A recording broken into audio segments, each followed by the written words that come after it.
10 things you need to be on the lookout for when you are renting an apartment, but you're not exactly sure if it's a good place or not. On today's video, we're going to help you decide. The first indication that an apartment complex may be undesirable can be determined from the Google Map reviews.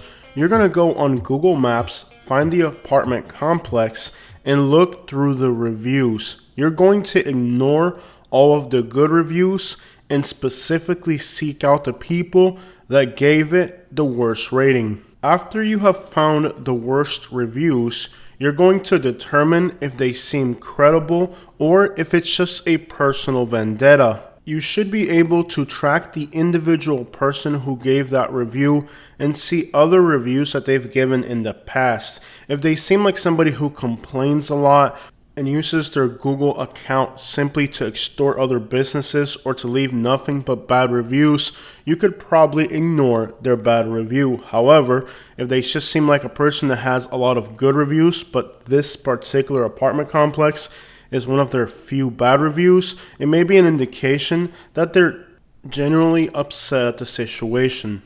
Usually, you're going to want an apartment complex to have at least a 4.0 on Google Maps. Notice here how in highlighted, several people have complained about rats and roaches. Whether an apartment complex is good or bad, these highlighted tabs will give you a huge amount of insight of what keywords individual people are using when they give a place bad reviews. In this case, with a rating of 2.2 and 5 people complaining about rats and roaches, we can pretty much determine consistently that these reviews are very accurate. The second red flag is rebrands. If an apartment complex had a name and they had really bad reviews, they'll rebrand it to try to start over again. Rebranding isn't exactly an indicator that something's gone wrong, but it can definitely be an indication that something is trying to be hidden. If an apartment complex has had several rebrandings, then there's definitely a red flag. That means that on the management end, several things haven't worked out. And while the name may be new, some of the residents that gave it that bad name may still be habitual in the area. Number 3 is renting in an area that has gone through gentrification. Even though an area may be on the come up, there's individuals who've been locked away for many years, and when they get out, they're going to go back to the neighborhood they're originally from. And if that neighborhood changed a lot, they're still going to end up in the same neighborhood. Truly, it doesn't matter how up and coming an area is. Homeless people don't have an address, and people that get out of jail go back to the same neighborhoods they're from. So just because they pop up a brand new apartment buildings and a few hipster taco places, that in itself doesn't mean that the neighborhood isn't going to continue to have problems that plagued it in the past. Truthfully, I have yet to see an area that's gone through gentrification that doesn't continue to have some of the aspects that made it unattractive to begin with.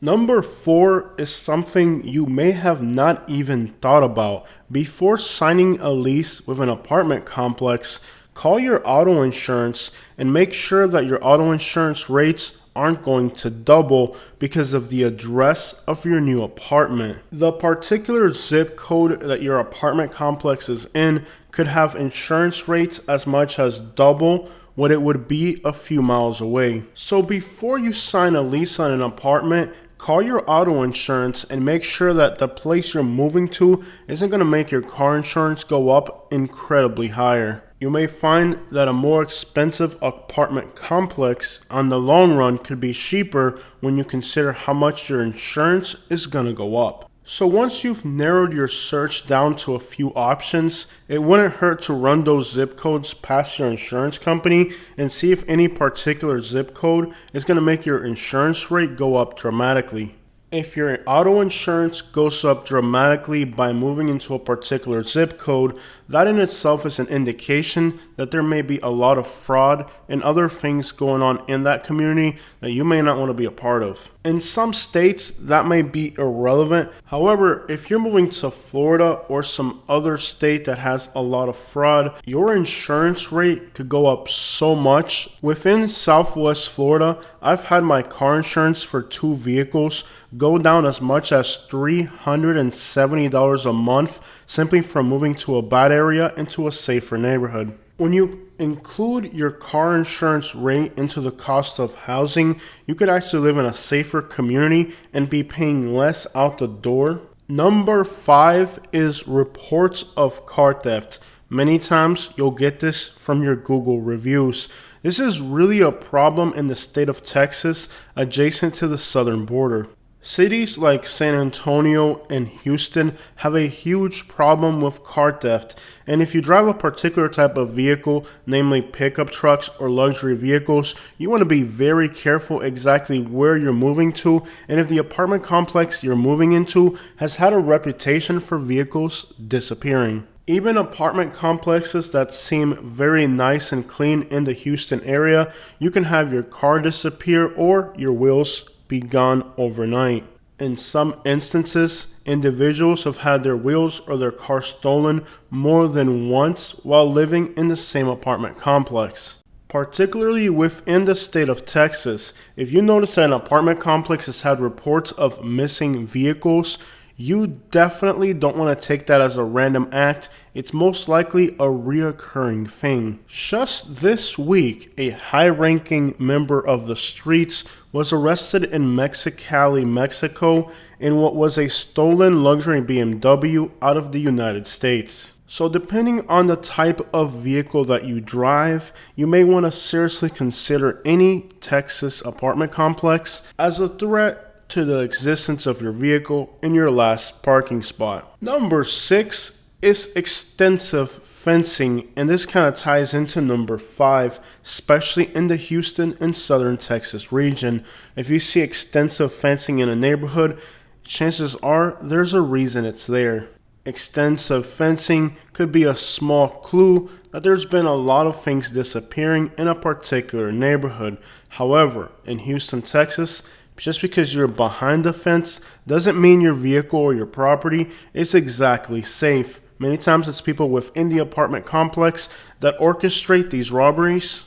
So while you're inside your apartment making sure you're comfortable, the lighting is right, and the temperature is just perfect, somebody is outside trying to figure out how to steal your Mamalona or your squatted Silverado. Many times, all this extensive fencing does absolutely nothing. Your property is still going to get stolen. Extensive fencing definitely is an indicator that there's something wrong in this dang community. Number 7, if the apartment complex has been on the news, that right there may be an indicator that there's been problems.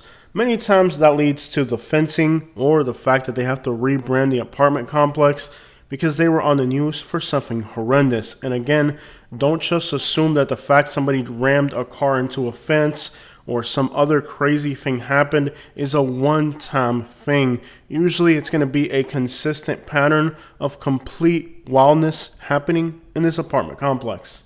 And let me just tell you, if you see signs that vehicles have been going through fences or into stuff, that has been a trademark of bad apartment complexes since the time of George Washington. I've read in the Virginia Gazette that earlier in this apartment complex, a horse buggy ran right through the gate. Number 8 is old appliances. If an apartment complex won't even put in new appliances, the price difference between new appliances and old appliances isn't that much. If they're not even willing to put in new appliances into an apartment complex, that is a very bad sign. Even in poor neighborhoods, affordable housing, you should take the appliances that are in there as an indication of how much maintenance the apartment complex is willing to engage in. I remember looking at an apartment in Fort Myers.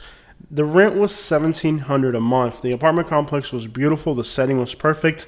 Then I realized that the appliances looked like my grandma's TV back in the 90s. It also smelled like cigarettes, and they were trying to cover that smell with other chemicals. The money and time that you're going to lose dealing with old appliances, you might as well just pay a few $100s more a month and move into a complex that has new appliances where you know that one, if they break, they're going to fix them, and two, you're not going to have your food go bad or your clothing not be able to be washed. Old appliances is just the preliminary signs of a community that's not willing to invest into their buildings. Take notice that a new apartment complex is granted going to have new appliances, and that's a good investment that they're going to take care of. So if an apartment complex has old appliances and it just seems like it needs a lot of maintenance work, they're already losing money on that investment. Therefore, they may try to skimp out on you, the customer. So if you notice a lack of investment or a complex that needs a lot of work,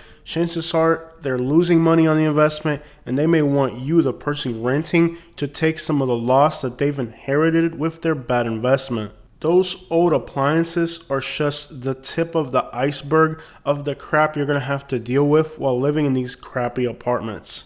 Number 9, and boy is this a red flag, high deposits. If the apartment complex wants a ridiculously high deposit for you to move in, that is a horrendous sign. Most likely you can consider that money never to be seen again. It's possibly just a sign that the person renting the apartments is really strapped for cash. If Capital One hasn't repossessed your Lambo, chances are you're not going to need to end up in one of these high deposit situations. Most of us can get into an apartment complex, even a luxury apartment complex, with absolutely no deposit. So as long as you're not getting your Lambo repossessed and you have somewhat decent credit, there's no excuse for you to need a high deposit to rent an apartment. Even a luxury apartment in Sarasota, Florida, where I live now, this is where everybody wants to live or everybody's moving to. I was able to move in with no deposit, and they even prorate or give you the first month off. That means there's no reason for an apartment complex to require some ridiculously crazy down payment to move in. It really serves you a whole lot better to have good credit and move into a nice, decent apartment than it does to move into a bad neighborhood where your car's going to get stolen. And on top of that, they're going to want like a $5,000 deposit just to have your car stolen as soon as you move in. Chances are your neighbors are going to have horrendous credit as well. That's why they got screwed into paying so much of a deposit. And before Capital One repossesses their Hellcat, they're going to steal your car and sell the rims off it to make their monthly payment, because they're not going to lose their Dodge Charger Hellcat, whatever the crap they're driving these days in the hood, because you refused to give up your property. Everybody knows that a guy with bad credit isn't going to sit there and watch their Hellcat get repossessed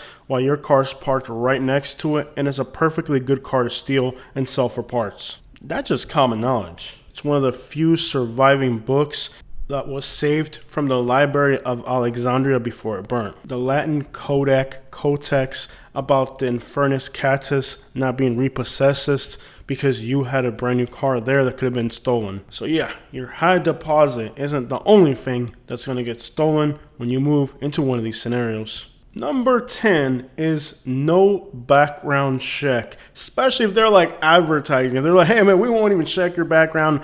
That right there is a bad sign. Unless you came straight out of San Quentin, you probably are not going to feel comfortable with your next door neighbors being a convict. A few rules and regulation go a long way, so don't be afraid of your new apartment complex having all types of rules and regulations. Chances are they're there to ensure that you don't have to deal with a bunch of hood rattery. And listen, I don't mind putting a 3-6 Mafia mixtape or Pimp C or whatever into the CD and listening to it in my car, but I want Gucci Mane and Paul Wall on the radio, not in the parking lot of the apartment complex where I live. And let me just add, free my dog graffiti is also a very bad sign. Chances are when his dog gets freed, your car will also be freed from your parking spot as they attempt to steal it.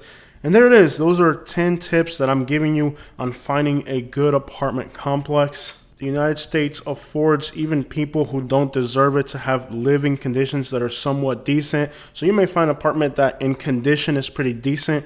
It's all the crap you're going to have to deal with while living in that apartment complex that won't be fun. And these 10 tips should make sure that Big Tony stays in the radio and not in the parking lot of the apartment complex where you live, to ensure that only Capital One be the only person to legitimately be able to take your car without your consent.